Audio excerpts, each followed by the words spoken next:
Hello friends, എല്ലാവർക്കും നമസ്കാരം. നമ്മുടെ ലൈഫിൽ മനസ്സിലാക്കേണ്ട ഏറ്റവും പ്രധാനപ്പെട്ടൊരു ലെസൺ അല്ലെങ്കിൽ പാഠം എന്ന് പറയുന്നത്, നമ്മുടെ ജീവിതത്തിൽ നമുക്ക് സക്സസ്ഫുൾ ആകണമെങ്കിൽ, അതുപോലെ തന്നെ നമ്മളുടെ ലോസസ് അല്ലെങ്കിൽ മിസ്റ്റേക്സിൽ നിന്ന് നമുക്ക് കാര്യങ്ങൾ മനസ്സിലാക്കുകയും പഠിക്കുകയും ചെയ്യണമെങ്കിൽ നമ്മൾ ലൈഫുമായിട്ട് ബന്ധപ്പെട്ട റിയാലിറ്റീസ് അല്ലെങ്കിൽ യാഥാർത്ഥ്യങ്ങളെ നമ്മൾ മനസ്സിലാക്കുക അല്ലെങ്കിൽ ഉൾക്കൊള്ളുക എന്നുള്ള ഏറ്റവും പ്രധാനപ്പെട്ടൊരു ഘടകമുണ്ട്.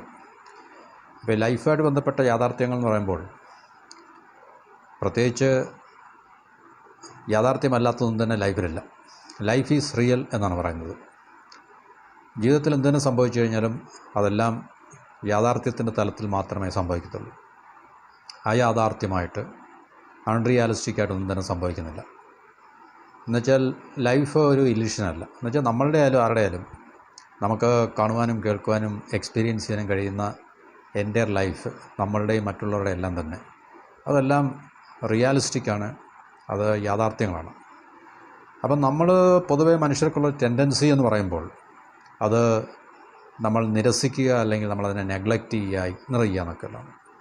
ജീവിതവുമായി ബന്ധപ്പെട്ട പ്രത്യേകിച്ച് നമ്മുടെ ജീവിതവുമായി ബന്ധപ്പെട്ട യാഥാർത്ഥ്യങ്ങളെ നമുക്കൊട്ടും തന്നെ അക്സെപ്റ്റ് ചെയ്യാനോ അല്ലെങ്കിൽ അത് നമുക്ക് അങ്ങനെയാണ് അത് നമ്മളതിൻ്റെ ശരിക്കുള്ള യാഥാർത്ഥ്യം എന്താണോ അല്ലെങ്കിൽ അതിൻ്റെ റിയൽ സൈഡ് എന്താണോ അല്ലെങ്കിൽ നമ്മുടെ ജീവിതത്തിൽ നടക്കുന്ന സംഭവ വികാസങ്ങളുമായിട്ട് ബന്ധപ്പെട്ട ട്രൂത്ത്, സത്യങ്ങൾ എന്താണോ അതിനെ നമുക്ക് അംഗീകരിക്കാൻ കഴിയാതെ വരുന്നൊരു അവസ്ഥ ഒട്ടുമിക്ക എല്ലാ മനുഷ്യരും ഫേസ് ചെയ്യുന്നുണ്ട്.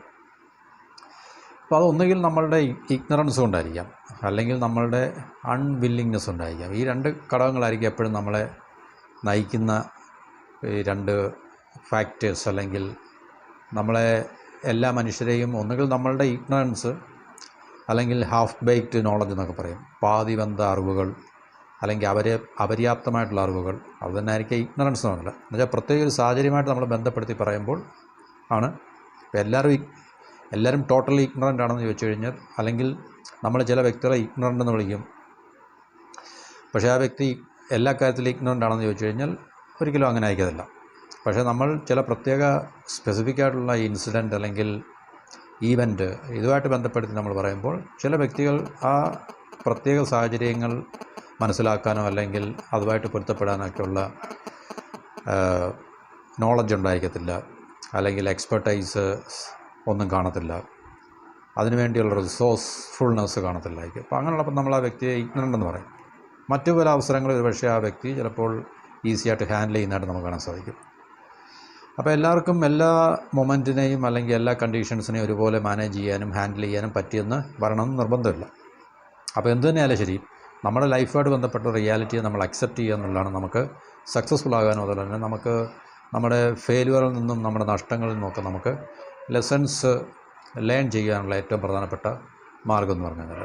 അപ്പം നമ്മളുടെ ഗ്രോത്തിൻ്റെ ഒരു ഫൗണ്ടേഷൻ എന്താണോ എന്ന് ചോദിച്ചു കഴിഞ്ഞാൽ നമ്മൾ ഈ റിയാലിറ്റിയെ മനസ്സിലാക്കുക, ഈ അണ്ടർസ്റ്റാൻഡിങ് എന്നുള്ളൊരു പ്രോസസ്സുണ്ട്. അത് ഏറ്റവും വളരെ ഇമ്പോർട്ടൻ്റ് ആണ്. എന്നുവെച്ചാൽ ഏത് കാര്യം നമ്മൾ കൃത്യമായി ശരിയായി മനസ്സിലാക്കുക എന്നുള്ളത്, ശരിയായ മനസ്സിലാക്കൽ അല്ലെങ്കിൽ ശരിയായി മനസ്സിലാക്കുക എന്നുള്ളൊരു പ്രോസസ്സാണ്. ആ പ്രോസസ്സിനെ നമ്മൾ തീർച്ചയായിട്ടും ഉൾക്കൊള്ളുക എന്നുള്ളതും അല്ലെങ്കിൽ ആ പ്രോസസ്സിനെ നമ്മൾ മനസ്സിലാക്കുക അല്ലെങ്കിൽ സ്വീകരിക്കുക എന്നുള്ളതും വളരെ ഇമ്പോർട്ടൻ്റാണ്. റിയാലിറ്റിയെ നമ്മൾ ഉൾക്കൊള്ളുക, അബ്സോർബ് ചെയ്യുക, അല്ലെങ്കിൽ റിയാലിറ്റിയെ നമ്മൾ അക്സെപ്റ്റ് ചെയ്യുക, അക്കോമഡേറ്റ് ചെയ്യുക എന്നൊക്കെ പറയും. അറ്റ് ദ സെയിം ടൈം നമ്മൾ അതിനെ കൃത്യമായിട്ട് ശരിയായ രീതിയിൽ റൈറ്റ് അണ്ടർസ്റ്റാൻഡിങ്, ശരിയായ രീതിയിൽ മനസ്സിലാക്കുക. അല്ല നമ്മളുടെ ഇഷ്ടം അനുസരിച്ച്, നമ്മളുടെ സൗകര്യം അനുസരിച്ച്, നമ്മളുടെ ഈഗോ അല്ലെങ്കിൽ നമ്മളുടെ പ്രജുഡിസ് അനുസരിച്ച് അതിനെ നമ്മൾ മനസ്സിലാക്കുന്നതിനല്ല, അത് എന്താണോ അതായിട്ട് തന്നെ നമ്മൾ മനസ്സിലാക്കുന്നതിനാണ് ആ ശരിക്കുള്ള അണ്ടർസ്റ്റാൻഡിങ് എന്ന് പറയുന്നൊരു പ്രോസസ്സ് നമുക്ക്. അപ്പോൾ അത് നമ്മളുടെ ഗ്രോത്തിൻ്റെ ഒരു ഫൗണ്ടേഷനായിട്ട് നമുക്കതിനെ ഫോം ചെയ്യാൻ സാധിക്കും. കാരണം വ്യക്തികൾക്ക് ഗ്രോ ചെയ്യണമെങ്കിൽ, നമ്മളെപ്പോലുള്ള വ്യക്തികൾക്ക് ഗ്രോ ചെയ്യണമെങ്കിൽ ഏറ്റവും ഫസ്റ്റ് ആൻഡ് ഫോർമോസ്റ്റായിട്ട് നമ്മളുടെ ജീവിതമായിട്ട് ബന്ധപ്പെട്ട റിയാലിറ്റീസിനെ നമ്മൾ അക്സെപ്റ്റ് ചെയ്യുക. അത് ചിലപ്പോൾ നമുക്ക് ബിറ്റർ ട്രൂത്ത് ആയിരിക്കും, കൈപ്പേറിയ അനുഭവങ്ങൾ അല്ലെങ്കിൽ കൈപ്പേറിയ സത്യങ്ങളായിരിക്കാം. അതിന് നമുക്ക് പെട്ടെന്ന് നമുക്ക് അക്സെപ്റ്റ് ചെയ്യാൻ സാധിക്കത്തില്ല. പക്ഷേ നമുക്ക് അതിനെ സ്വീകരിക്കുകയും മനസ്സിലാക്കുകയും ഉൾക്കൊള്ളുകയും ചെയ്താൽ മാത്രമേ നമുക്ക് തീർച്ചയായിട്ടും നമ്മുടെ ലൈഫിലെ മിസറബിളായിട്ടുള്ള കണ്ടീഷൻസിനെ നമുക്ക് മാറ്റുവാനും നമുക്ക് ഗ്രോ ചെയ്യാൻ സാധിക്കത്തുള്ളൂ. അപ്പോൾ ചില വ്യക്തികൾ അവരുടെ ഹൊറിഫിക്കായിട്ടുള്ള എക്സ്പീരിയൻസസ് ചിലപ്പോൾ അവരെ ക്രഷ് ചെയ്യുന്നതായിട്ട് നമുക്ക് കാണാൻ പറ്റും. അവരെ തളർത്തുന്നതായിട്ടും അല്ലെങ്കിൽ അവർ ടോട്ടലി കൊളാപ്സ് ആകുന്നതായിട്ടും അല്ലെങ്കിൽ ടോട്ടലി ഡിഫീറ്റ് ആകുന്നതായിട്ടൊക്കെ നമുക്ക് കാണാൻ സാധിക്കും. പക്ഷേ നമുക്ക് ഈ നമ്മളുടെ ലൈഫായിട്ട് ബന്ധപ്പെട്ട് നമ്മുടെ ഫെയിലുവേഴ്സും ലോസസും ഒക്കെ തന്നെ എത്ര ചെറുതായാലും നമ്മളതിനെ ഇഗ്നോർ ചെയ്യാതിരിക്കുക, നെഗ്ലക്റ്റ് ചെയ്യാതിരിക്കുക, അതുമായിട്ട് ബന്ധപ്പെട്ട റിയാലിറ്റിയെ നമ്മൾ അവോയ്ഡ് ചെയ്യാതിരിക്കുക അല്ലെങ്കിൽ മനസ്സിലാക്കാതിരിക്കരുത്. ആ റിയാലിറ്റിയെ നമ്മൾ മനസ്സിലാക്കുക എന്നുള്ളത് വളരെ അത്യാവശ്യമാണ്. നമുക്ക് പൊതുവേ ഉള്ളൊരു കോമൺ ടെൻഡൻസി എന്ന് പറഞ്ഞു കഴിഞ്ഞാൽ മനുഷ്യർക്ക് നമ്മൾ മറ്റുള്ളവരെ അതുപോലെ തന്നെ മറ്റ് നമ്മുടെ സർക്കംസ്റ്റൻസിനെയൊക്കെ തന്നെ നമുക്ക് ചുറ്റുമുള്ള സാഹചര്യങ്ങളെയും അവസ്ഥകളെയൊക്കെ തന്നെ നമ്മൾ ബ്ലെയിം ചെയ്തിട്ട് നമ്മൾ രക്ഷപ്പെടുന്ന ഒരു രീതിയിലാണ് നമ്മളെപ്പോഴും, എന്നുവെച്ചാൽ രക്ഷപ്പെടുന്ന ഒരു ക്യാരക്ടർ ആയിട്ടാണ് നമ്മളെപ്പോഴും പ്രത്യക്ഷപ്പെടാറുള്ളത്. എന്നുവെച്ചാൽ എൻ്റെ കുറ്റം കൊണ്ടല്ല, മറ്റുള്ളവരുടെ കുറ്റം കൊണ്ടാണ് കാര്യങ്ങളൊക്കെ എൻ്റെ ജീവിതത്തിൽ ഇങ്ങനെ കലങ്ങി മറിഞ്ഞത് അല്ലെങ്കിൽ തകിടം മറിഞ്ഞത്, മോശമായതെന്നൊക്കെയുള്ള പൊതുവേ ഉള്ളൊരു പെർസെപ്ഷൻ, കാഴ്ചപ്പാട് വെച്ച് പുലർത്തുന്ന ആൾക്കാരാണ് ഒട്ടുമിക്ക മനുഷ്യരെന്ന് പറഞ്ഞാൽ. അപ്പോൾ അത് ശരിക്കും കറക്റ്റായിട്ടുള്ള അല്ലെങ്കിൽ ശരിയായിട്ടുള്ളൊരു നിലപാടല്ല, ശരിയായിട്ടുള്ളൊരു കാഴ്ചപ്പാടല്ല. നമ്മളുടെ ജീവിതത്തിൽ സംഭവിക്കുന്ന കാര്യങ്ങൾക്ക് നമ്മൾ മറ്റുള്ളവരെ കുറ്റം പറയുകയോ ഇനി അഥവാ അവരുടെ ഭാഗത്ത് ഏതെങ്കിലും തരത്തിലുള്ള മിസ്റ്റേക്കോ അല്ലെങ്കിൽ അതുപോലുള്ള പ്രശ്നങ്ങളൊക്കെ ഉണ്ടെങ്കിൽ തന്നെയും അങ്ങനെ ഉണ്ടാകാം. കാരണം മറ്റുള്ളവരുടെ റോങ് ഹാൻഡ്ലിങ് അല്ലെങ്കിൽ റോങ് മാനേജ്മെൻറ്റൊക്കെ കൊണ്ട് നമുക്ക് നമ്മുടെ ജീവിതത്തിലും പല പ്രശ്നങ്ങളുണ്ടാകില്ലെന്ന് പറയാൻ പറ്റത്തില്ല. പക്ഷേ അതിൻ്റെ ഒരു ഹെൽത്തി ഹാബിറ്റ് അല്ലെങ്കിൽ ഒരു ഹെൽത്തി ആറ്റിറ്റ്യൂഡെന്ന് പറയുമ്പോൾ അങ്ങനെയാണെങ്കിൽ തന്നെയും നമ്മൾ അവരെ കുറ്റം പറയാതിരിക്കുക, നമുക്ക് ചുറ്റുള്ള സാഹചര്യങ്ങൾ അതിനെ ബ്ലെയിം ചെയ്യാതിരിക്കുക. കാരണം ഈ ബ്ലെയിം ഗെയിമിൽ ഏർപ്പെടുമ്പോൾ നമുക്ക് തീർച്ചയായിട്ടും നമ്മളുടെ മെൻ്റൽ സ്ട്രെങ്ത് നമുക്ക് നഷ്ടപ്പെടും, നമുക്ക് ക്ലാരിറ്റി നമുക്ക് നഷ്ടപ്പെടും, നമുക്ക് നമ്മുടെ പ്രശ്നങ്ങളെ കൃത്യമായിട്ട് നമുക്ക് അനലൈസ് ചെയ്യാനോ ഡയഗ്നൈസ് ചെയ്യാനോ സാധിക്കത്തില്ല. അതിനുള്ള ശക്തി അല്ലെങ്കിൽ കറേജ് നമുക്ക് നഷ്ടമാവുകയും ചെയ്യും. അതുകൊണ്ട് നമ്മൾ തീർച്ചയായിട്ടും ഈ പറഞ്ഞ മറ്റുള്ളവരെ കുറ്റപ്പെടുത്തുകയോ അല്ലെങ്കിൽ സാഹചര്യങ്ങളെ കുറ്റപ്പെടുത്തുകയോ ചെയ്യുന്നതിൽ നിന്നും നമ്മളെ തന്നെ ഡിസ്കറേജ് ചെയ്യുക എന്നുള്ളതും നമ്മുടെ ലൈഫിൻ്റെ ഗ്രോത്തിനെ നമുക്ക് എൻഷർ ചെയ്യാൻ സാധിക്കും. കാരണം നമുക്കൊരു ക്ലാരിറ്റി ഉണ്ടാകണമെങ്കിൽ ഈ പറഞ്ഞ കാര്യങ്ങളൊക്കെ ചെയ്യാതിരിക്കുക. ഒന്ന് റിയാലിറ്റി നമ്മൾ അക്സെപ്റ്റ് ചെയ്യുക, അല്ലെങ്കിൽ റിയാലിറ്റിയെ നമ്മൾ ശരിയായി മനസ്സിലാക്കുക, മറ്റുള്ളവരെ നമ്മൾ ബ്ലെയിം ചെയ്യാതിരിക്കുക, സാഹചര്യങ്ങളെ ബ്ലെയിം ചെയ്യാതിരിക്കുക. അപ്പം ചെറുതായാലും വലുതായാലും നമ്മുടെ നഷ്ടങ്ങളും ഫെയിലുവേഴ്സും ഒക്കെ തന്നെ അതുമായിട്ട് ബന്ധപ്പെട്ട റിയാലിറ്റീസ്, സത്യങ്ങളെ നമ്മൾ മനസ്സിലാക്കുവാനും ഉൾക്കൊള്ളുവാനും ശ്രമിക്കുക. എന്നിട്ട് അതിനകത്തിൽ ഉൾപ്പെട്ടിട്ടുള്ള മെസ്സേജസ് അല്ലെങ്കിൽ കാരണം എല്ലാ ഏത് ഹ്യൂമൻ ഇൻസിഡൻ്റ് ആയാലും ഏത് സംഭവമായാലും നമ്മളതിനെ പ്രോബ്ലം എന്ന് വിളിക്കും, ഇഷ്യൂ എന്ന് വിളിക്കും, ക്രൈസിസ് എന്ന് വിളിക്കും. എന്തു തന്നെയായാലും ശരി, നല്ലതായാലും ചീത്തയായാലും നല്ലതായാലും മോശമായാലും നമുക്ക് അല്ലെങ്കിൽ അനുകൂലമായാലും പ്രതികൂലമായാലും നമ്മളെ സംബന്ധിച്ച് ആ പർട്ടിക്കുലർ ഇൻസിഡൻറ്റിനകത്തിൽ ഒരു മെസ്സേജ് ഉണ്ടാകും, ഒളിഞ്ഞു കിടപ്പുണ്ടായിരുന്നു. ആ മെസ്സേജിനെ നമ്മൾ കൃത്യമായി മനസ്സിലാക്കുക എന്നുള്ളത് നമ്മളുടെ കഴിവിൻ്റെ വിഷയമാണ്. അപ്പോൾ ആ കഴിവ് നമുക്ക് ഉപയോഗിക്കാൻ കഴിഞ്ഞാൽ മാത്രമേ തീർച്ചയായിട്ടും ആ മെസ്സേജ് എന്താണെന്നുള്ളത് നമുക്ക് മനസ്സിലാകത്തുള്ളൂ. ആ പ്രശ്നത്തിൻ്റെ ഉള്ളടക്കമായിട്ടുള്ള മെസ്സേജിനെ അല്ലെങ്കിൽ നമുക്ക് സിഗ്നൽ, അതൊരു ഇൻഡിക്കേഷൻ നമുക്ക് തരും. അപ്പം നമ്മുടെ ജീവിതത്തിൽ പരാജയം ഉണ്ടായെങ്കിൽ അതൊരു ഇൻഡിക്കേഷനാണ്, അതൊരു സിഗ്നലാണ്. കാരണം നമ്മൾ ചെയ്ത പ്രവൃത്തികൾ തെറ്റായിപ്പോയി, നമ്മളെടുത്ത തീരുമാനങ്ങൾ തെറ്റായിപ്പോയി എന്നൊക്കെയുള്ളൂ. അപ്പോൾ എന്തുകൊണ്ട് അങ്ങനെ തെറ്റായിപ്പോയെന്ന് ചോദിച്ചു കഴിഞ്ഞാൽ ചിലപ്പം ഇംപ്രോപ്പറായിട്ടുള്ള ഡേറ്റ, ഇംപ്രോപ്പറായിട്ടുള്ള ഫാക്ട്സ് എന്ന് പറഞ്ഞാൽ യാഥാർത്ഥ്യങ്ങൾ, അല്ലെങ്കിൽ ഇംപ്രോപ്പറായിട്ടുള്ള നോളജ്, ഇതിനെയൊക്കെ ബേസ് ചെയ്ത് നമ്മളെടുത്ത ചോയ്സോ അല്ലെങ്കിൽ ഡിസിഷൻസോ ഒക്കെ ആയിരിക്കും. അതുകൊണ്ടായിരിക്കും നമ്മൾ ഫെയിലിയർ ആയത്. തീർച്ചയായിട്ടും അങ്ങനെ തന്നെയാണല്ലോ എപ്പോഴും. നമ്മളറിയത്തില്ല, നമുക്കതിനെ മനസ്സിലാക്കാൻ സാധിക്കാത്തതാണ്. നമ്മുടെ പരാജയങ്ങൾ എപ്പോഴും റോങ് ചോയ്സ് അല്ലെങ്കിൽ റോങ് ഡിസിഷൻസിനെ അടിസ്ഥാനമാക്കി എടുക്കുമ്പോഴാണ് നമുക്ക് പരാജയങ്ങൾ സംഭവിക്കുന്നത് അല്ലെങ്കിൽ നമുക്ക് നഷ്ടങ്ങൾ സംഭവിക്കുന്നത്. അപ്പോൾ അതിനെ ഉണ്ടായിക്കഴിഞ്ഞാൽ നമ്മൾ അതിനകത്തിൽ അടങ്ങിയിരിക്കുന്ന മെസ്സേജിനെ നമ്മൾ മനസ്സിലാക്കുക എന്നുള്ളതാണ് നമ്മളുടെ ഏറ്റവും പരമപ്രധാനമായിട്ടുള്ള ഉത്തരവാദിത്വം. അത് നമ്മുടെ ഗ്രോത്തിനെ എൻഷുർ ചെയ്യാൻ സാധിക്കുന്ന ഒരു ഘടകമാണ് എന്നാണ് പറയുന്നത്. അപ്പോൾ നമുക്ക് ഈ റിയാലിറ്റിയിൽ നിന്ന് നമ്മൾ ഒളിച്ചോടി പോയി കഴിഞ്ഞാൽ, ഒരു എസ്കേപ്പിസ്റ്റ് ആയിക്കഴിഞ്ഞാൽ, അത് നമുക്ക് താൽക്കാലികമായിട്ടൊരു റിലീഫോ അല്ലെങ്കിൽ ഒരു സുഖമോ അല്ലെങ്കിൽ ആശ്വാസമൊക്കെ തരുമായിരിക്കും. പക്ഷേ അത് നമുക്ക് ഈ ഷോർട്ട് ടൈമിൽ നമുക്കൊരു കൺവീനിയൻസ് ആയിരിക്കും അത്. പക്ഷേ ലോങ് ടൈമിൽ നമുക്കതത്ര ഗുണകരമായിട്ടുള്ള അല്ലെങ്കിൽ അനുകൂലമായിട്ടുള്ളൊരു സാഹചര്യം സൃഷ്ടിക്കത്തില്ല എന്നുള്ളതാണ്. നമുക്ക് ഫെയിലിയറിൽ നിന്നും സക്സസ്സിലേക്ക് പോകാൻ കഴിയുന്നതിലും എളുപ്പമാണ്.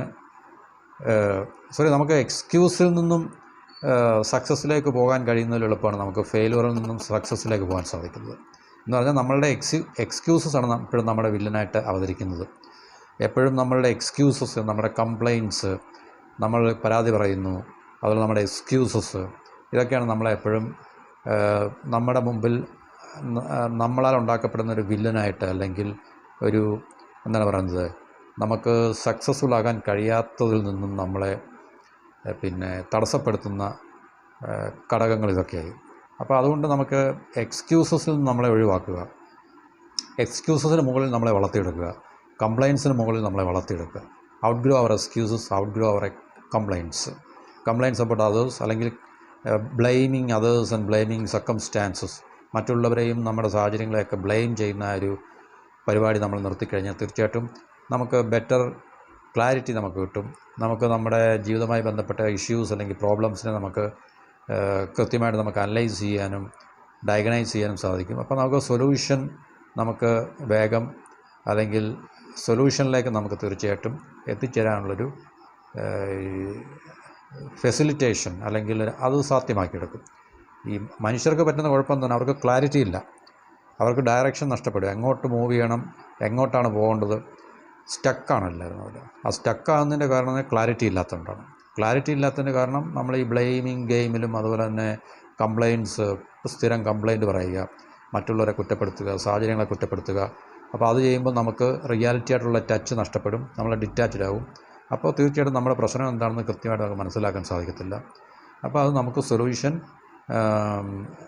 കണ്ടുപിടിക്കാൻ നമുക്കത് ബുദ്ധിമുട്ടായിരിക്കും. നമ്മുടെ പ്രോബ്ലംസിൻ്റെ, ലൈഫിലെ പ്രശ്നങ്ങളുടെ സൊല്യൂഷൻസ് കണ്ടുപിടിക്കാനും അത് ബുദ്ധിമുട്ടായിരിക്കും.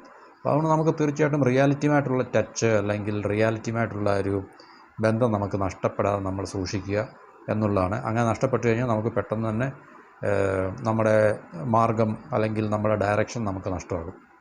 അപ്പോൾ നമുക്ക് ഈ ജീവിതമായിട്ട് ബന്ധപ്പെട്ട കാര്യങ്ങളെ കൃത്യമായി മനസ്സിലാക്കാൻ സാധിച്ചില്ലെങ്കിൽ നമുക്ക് പോസിറ്റീവായിട്ടുള്ള ചേഞ്ചസ് ഉണ്ടാക്കിയെടുക്കാൻ സാധിക്കത്തില്ല. അപ്പോൾ ഏറ്റവും പ്രധാനമായിട്ട് നമുക്ക് എന്താണ് സംഭവിക്കുന്നതിനെക്കുറിച്ച് കൃത്യമായൊരു ക്ലാരിറ്റി ഉണ്ടാകണം. അത് മറ്റുള്ളവരുടെ അഭിപ്രായങ്ങളോ മറ്റുള്ളവരുടെ ജഡ്ജ്മെൻറ്റോ ഒന്നും അനുസരിച്ചായിരിക്കത്തില്ല. പക്ഷേ നമ്മുടെ ഓൺ സെൽഫ് അനാലിസിസിനെ ഡിപ്പെൻഡ് ചെയ്ത് വളരെ ഓണസ്റ്റായിട്ട് നമ്മൾ, ഇപ്പം നമുക്ക് ജീവിതത്തിൽ അനുകൂലമായിട്ടായാലും പ്രതികൂലമായിട്ടുള്ള സാഹചര്യങ്ങൾ ഉണ്ടായിക്കഴിഞ്ഞാൽ അതിനെ നമ്മൾ വളരെ സത്യസന്ധമായി വിലയിരുത്തുക എന്നുള്ളത്, എൻ്റെ തെറ്റുകൊണ്ടാണ്, എൻ്റെ പ്രശ്നം കൊണ്ടാണ്, എൻ്റെ കയ്യിലിരിപ്പ് കൊണ്ടാണ് നമുക്കിങ്ങനെ ഉണ്ടായത് എന്ന് നമ്മൾ സ്വയം മനസ്സിലാക്കുവാനും ഉൾക്കൊള്ളുവാനും നമുക്കൊരു ധൈര്യം നമ്മൾ കാണിച്ചു കഴിഞ്ഞാൽ half the problem is solve, അല്ലെങ്കിൽ half the battle is won എന്നാണ് പറയുന്നത്. പകുതി പ്രശ്നം നമ്മൾ അവിടെ കൊണ്ട് നമുക്ക് സോൾവ് ചെയ്യാൻ സാധിക്കും.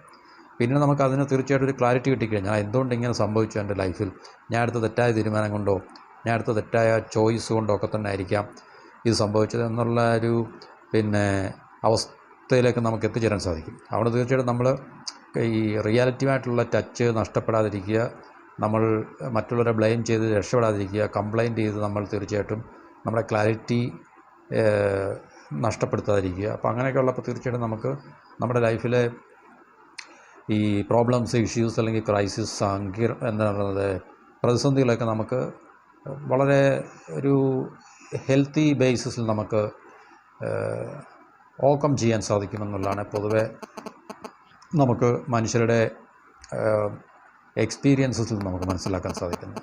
അതുകൊണ്ട് നമ്മളെപ്പോഴും റിയാലിറ്റിയുമായിട്ടുള്ള ഒരു ബന്ധം വേർപെടുത്തി ജീവിക്കുകയാണെങ്കിൽ നമുക്ക് ഇമ്പ്രൂവ് ചെയ്യാൻ സാധിക്കത്തില്ല, നമുക്ക് ഒരു രീതിയിലും സക്സസ്ഫുൾ ആകാൻ സാധിക്കത്തില്ല. ജെനുവിൻലി സക്സസ്ഫുൾ കാര്യമാണ്. ജെനുവിനായിട്ട് ഒതൻറ്റിക്കായിട്ട് നമുക്ക് ഒരു സക്സസ്ഫുൾ ആയിട്ടുള്ളൊരു വ്യക്തിയായി നമുക്ക് മാറാൻ സാധിക്കത്തില്ല. അതുകൊണ്ട് നമ്മൾ ഫസ്റ്റ് ആൻഡ് ഫോർമോസ്റ്റായിട്ട് നമ്മളൊരു പോസിറ്റീവായിട്ടുള്ള ലൈഫ്, പോസിറ്റീവായിട്ടുള്ള ചേഞ്ച്, ഒരു ഇമ്പ്രൂവ്മെൻ്റാണ്, പ്രോഗ്രസ്സാണ്, സക്സസ്സാണ് ജീവിതത്തിൽ ആഗ്രഹിക്കുന്നതെങ്കിൽ തീർച്ചയായിട്ടും നമ്മൾ നമ്മുടെ ലൈഫുമായിട്ട് ബന്ധപ്പെട്ട റിയാലിറ്റീസിനെ നമ്മൾ മനസ്സിലാക്കുക, അതിനെ നമ്മൾ ഉൾക്കൊള്ളുക, അക്സെപ്റ്റ് ചെയ്യുക, അക്കോമഡേറ്റ് ചെയ്യുക. എന്നിട്ട് നമ്മൾ stop blaming others, stop blaming the circumstances, and don't engage in blame game. Don't complain about others, complain about the conditions, and don't always എപ്പോഴും നമ്മളെ തന്നെ പറഞ്ഞ് വിശ്വസിപ്പിക്കരുത് മറ്റുള്ളവർ കാരണമാണ് നമ്മുടെ ലൈഫിൽ പ്രോഗ്രസ് ഉണ്ടാകാത്തത്, അല്ലെങ്കിൽ എനിക്ക് നല്ല ജീവിതം ഇല്ലാത്തതെന്നുള്ള ആ ഒരു തെറ്റായ സന്ദേശം നമ്മൾക്ക് അതിന് ഉണ്ടാക്കിയെടുക്കാതിരിക്കാൻ ശ്രമിക്കുക. അപ്പോൾ ഇതുകൊണ്ട് നമ്മൾ ഏറ്റവും മനസ്സിലാക്കേണ്ട കാര്യം ഫേസ് റിയാലിറ്റി എന്നുള്ളതാണ്. Face reality. കാരണം റിയാലിറ്റി ഉണ്ട്, ലൈഫ് റിയലാണ്, ലൈഫ് അൺറിയൽ അല്ല എന്ന് പറഞ്ഞു. ലൈഫ് ഇലിഷൻ എന്ന് പറയുന്ന ഒരു സാധനം ലൈഫിനകത്തിലില്ല. അത് നമ്മളുടെ ഇമാജിനേഷനകത്തിൽ, നമ്മുടെ മനസ്സിനകത്തിൽ നമ്മൾ ഉണ്ടാക്കിയെടുക്കുന്ന സാധനം മാത്രമാണ്. ലൈഫ് സംഭവിക്കുന്നത് റിയാലിറ്റിയുടെ തലത്തിലാണ്. എന്തെല്ലാം ലൈഫിൽ ഉണ്ടാകുന്നുണ്ടോ, ലൈഫ് എന്താണോ അത് റിയാലിറ്റിയാണ്, അത് റിയലാണ്. അപ്പോൾ ആ റിയാലിറ്റിയെ നമ്മൾ അക്സെപ്റ്റ് ചെയ്യുക, ഫേസ് ചെയ്യുക. അത് നമ്മുടെ ഒരു ലേണിംഗ് ആയിട്ട് നമ്മൾ മാറ്റിയെടുക്കുക. ആ ലേണിങ്ങിൽ കൂടി നമുക്ക് തീർച്ചയായിട്ടും ലൈഫിൽ മാറ്റങ്ങൾ ഉണ്ടാക്കിയെടുക്കാൻ സാധിക്കും. സ്മോൾ ചേഞ്ചസ്, ടൈനി ചേഞ്ചസ്, ചെറിയ ചെറിയ മാറ്റങ്ങളിൽ കൂടി നമുക്ക് സിസ്റ്റമാറ്റിക്കായിട്ട്, ഗ്രാജുവലായിട്ട് നമ്മുടെ ലൈഫിനെ നമുക്ക് ഇമ്പ്രൂവ് ചെയ്യാനും പ്രോഗ്രസ് ചെയ്യാനും സാധിക്കും എന്നുള്ളതാണ് ഏറ്റവും നമുക്ക് ഒഴിച്ചുകൂടാൻ പറ്റാത്ത, അല്ലെങ്കിൽ നമുക്ക് അത് നെഗ്ലക്റ്റ് ചെയ്യാൻ പറ്റാത്തൊരു സത്യം, അല്ലെങ്കിൽ റിയാലിറ്റി എന്ന് പറഞ്ഞു കഴിഞ്ഞാൽ.